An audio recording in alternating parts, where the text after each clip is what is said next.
وہ دین کسی کو کیا نقصان پہنچائے گا جس میں راستے سے پتھر ہٹانے پر بھی ثواب ملتا ہو۔ انسان کو مقصد زندہ رکھتا ہے۔ جب انسان کی زندگی کا کوئی مقصد نہ رہے تو ایک ایک کر کے اس کے جسم کے اعضاء دم توڑنا شروع ہو جاتے ہیں۔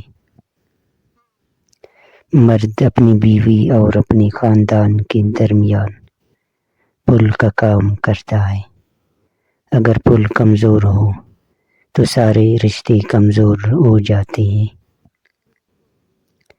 بخیل آدمی کی دولت اس وقت باہر آتی ہے جب یہ خود زمین کے اندر جاتا ہے۔ انسان کا رد عمل کسی بھی صورتحال کو بدلنے کی طاقت رکھتا ہے۔ اب یہ اس شخص پر منحصر ہے کہ وہ جذبات سے کام لیتا ہے یا عقل سے۔